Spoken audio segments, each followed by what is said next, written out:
bersama Dr. Firko di PWI Sumsel Official, channel khusus ke dulur-dulur PWI yang ada se-Indonesia.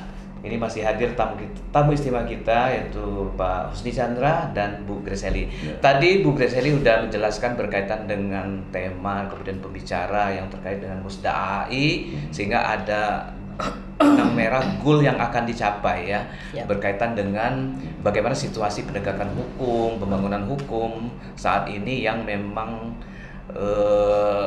luar biasa masalahnya, dinamikanya, rumitnya ya.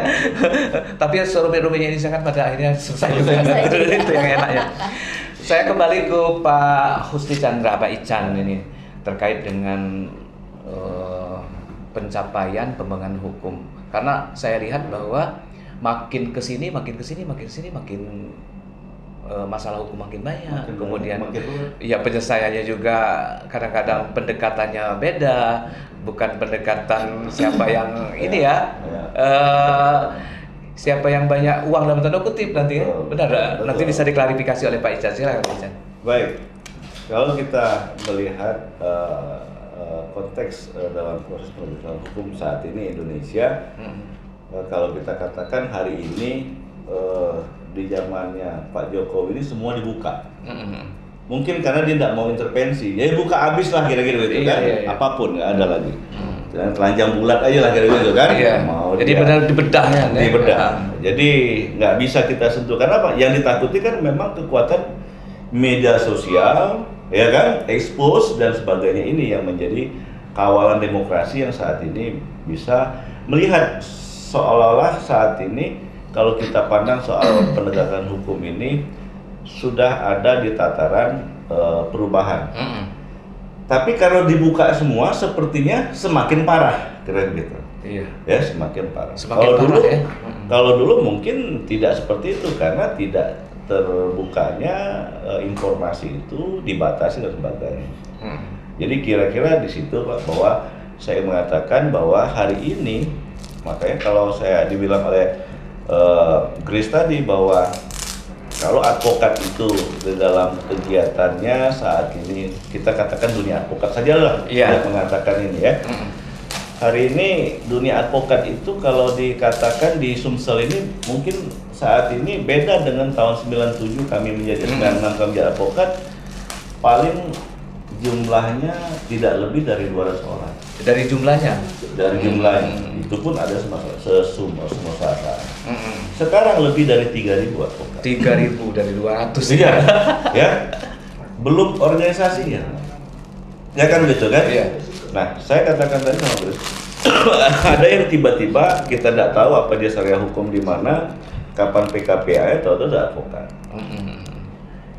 Di diri kita sendiri, di organisasi kita sendiri saat ini kalau kemarin cuma ada 8, ada 15, hari ini lebih dari 80 secara nasional. 80 ya? Ya. Nah, apakah kita akan protes dan sebagainya? Ya, nggak bisa.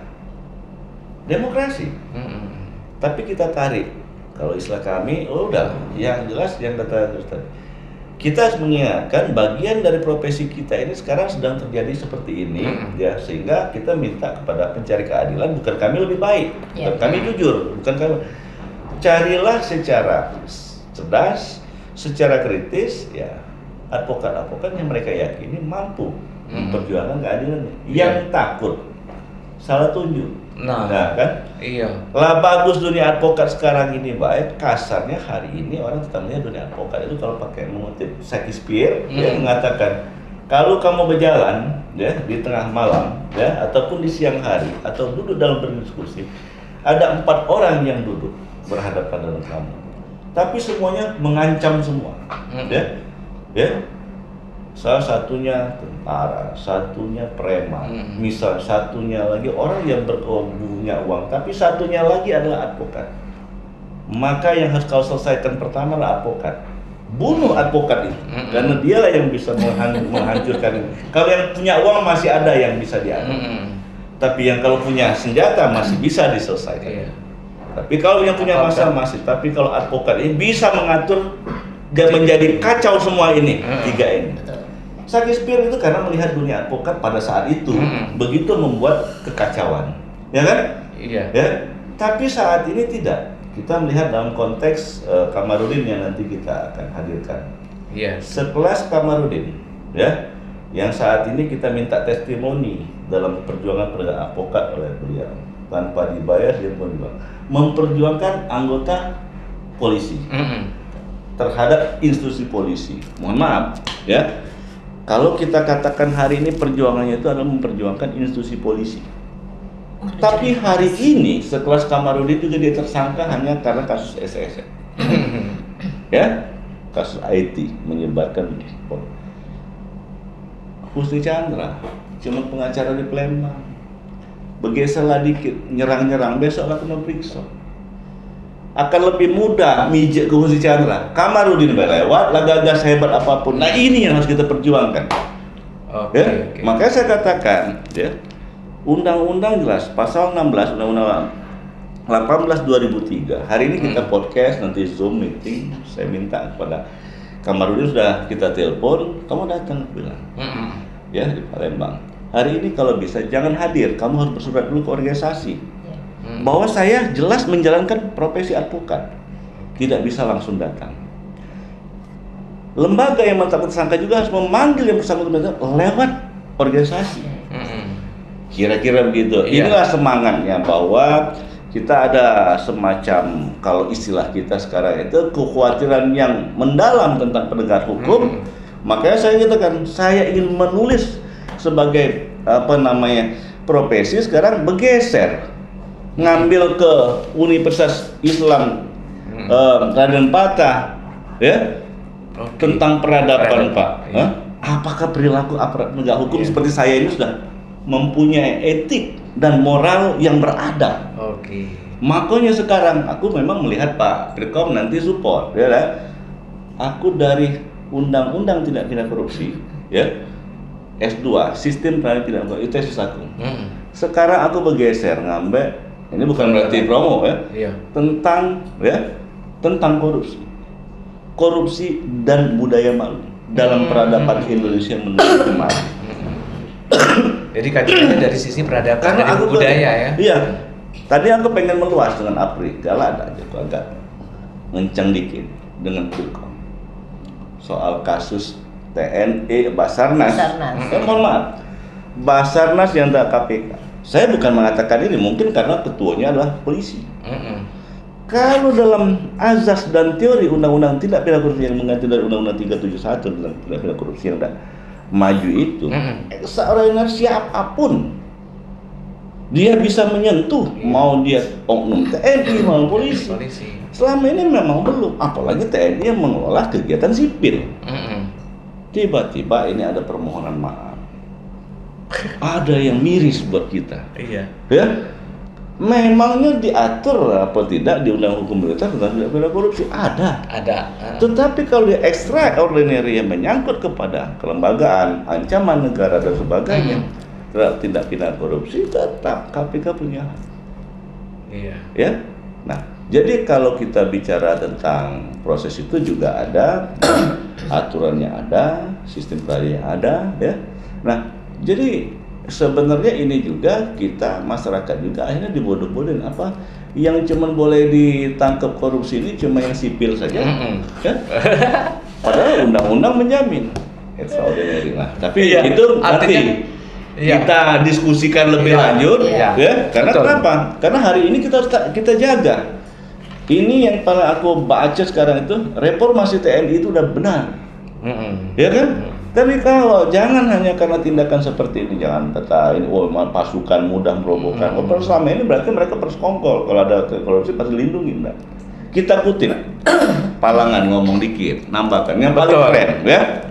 Ya, saya pikir, aku baca Jenderal Kiki Sarnaki itu, ya, yang sekarang lagi in semua di medsos. Betul.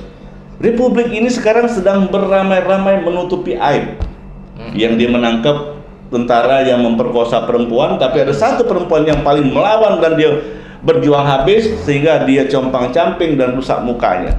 Dia tidak sempat diperkosa. Yang lain dia terperkosa.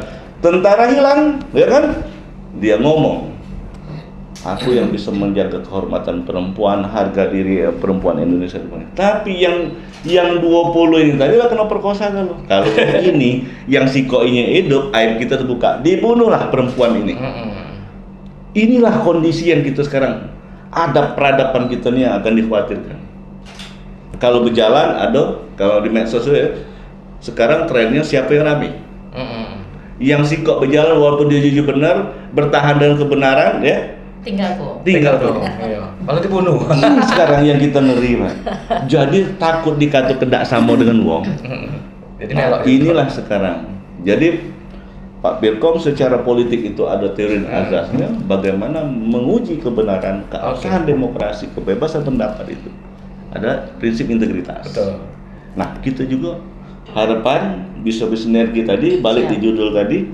Ini Pak yang perlu kita kawal. Kita ini wong yang berdaulat. Wong bebas tapi tetap punya etik dan adab. Inilah yang perlu kita perjuangkan. Jadi memang kondisinya sangat-sangat, kalau gambaran tadi ya, dari sisi hukum memprihatinkan, kemudian kekhawatiran yang sangat mendalam ya, apa yang fenomena yang terjadi antara aparat. Ya saya kayak publik ini kan sudah mengkonsumsi suatu informasi kan sangat gampang. Mereka juga bisa menilai ketika ada fenomena atau kejadian yang berkaitan dengan penegakan hukum seperti yang dikatakan tadi ya. Nah, saya pikir dari AAI gitu, kembali lagi ke AAI yang akan memulai secara organisatoris untuk membuat program-program yang bagaimana untuk seperti Ibu Gracieli tadi katakan bagaimana dari awal mereka ini untuk mensinergikan secara organisasi anggota-anggota itu sehingga meningkatkan rasa kepedulian profesionalitas dari sebagai aparat penegak hukum yang pengacara ini kan sebenarnya bagian penting, bagian sangat penting untuk proses penegakan hukum. Oke, Ibu Gracieli ada yang mau ditambahkan berkaitan dengan ini kasus-kasus yang muncul tadi?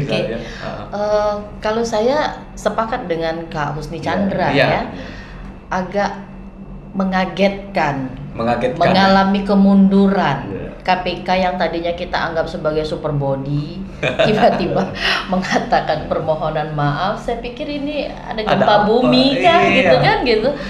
Kalau dia bicara tentang undang-undang peradilan militer, betul memang sampai dengan saat ini undang-undang peradilan militer belum ada perubahan. Tetapi karena balik lagi korupsi ini sebagai extraordinary, maka tidak punya hak eksklusivitas siapapun, pejabat apapun. Tidak ada undang-undang yang bisa membatasi itu ya. Bahkan presiden sekalipun kalau dia memang terbukti melakukan tindak pidana korupsi, tetap dilakukan penindakan secara hukum gitu kan. Nah, saya tidak tahu apa yang melatar belakangi permintaan maaf dari KPK, tetapi ini justru seolah-olah lembaga KPK ini menjatuhkan citranya sendiri di tengah ketidakpercayaan masyarakat terhadap penegakan hukum.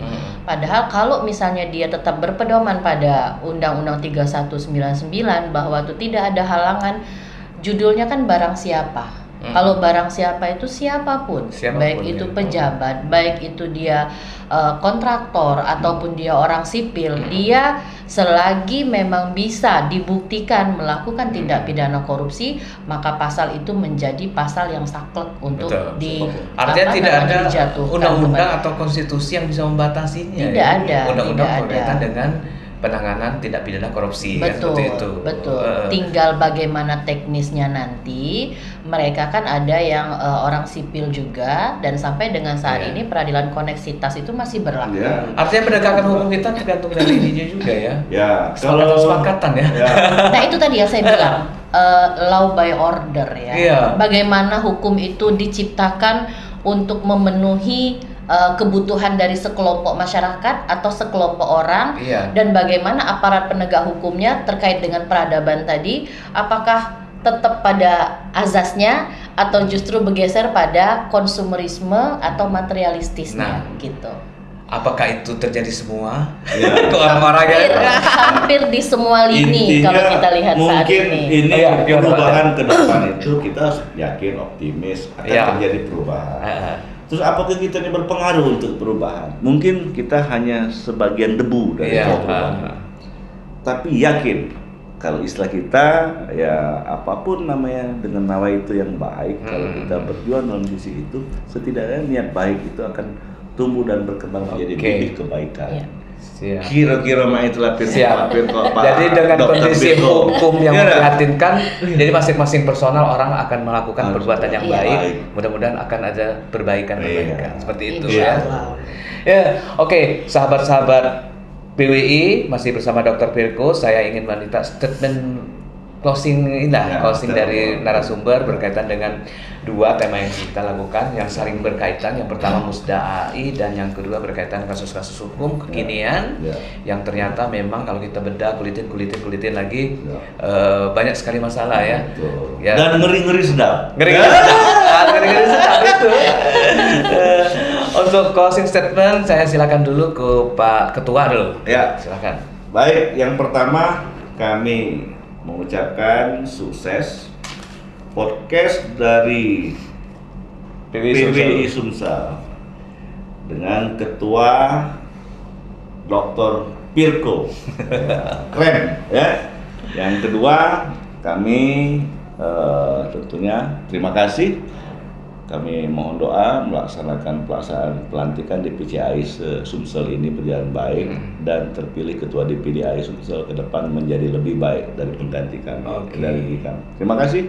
Wassalamualaikum warahmatullahi wabarakatuh. Oke, Ko Ibu Griseli, kira-kira dari closing statementnya berkaitan dengan kegiatan AAI, kemudian kita tidak terlepas dari persoalan hukum yang memang connect berkaitan ada benang merahnya.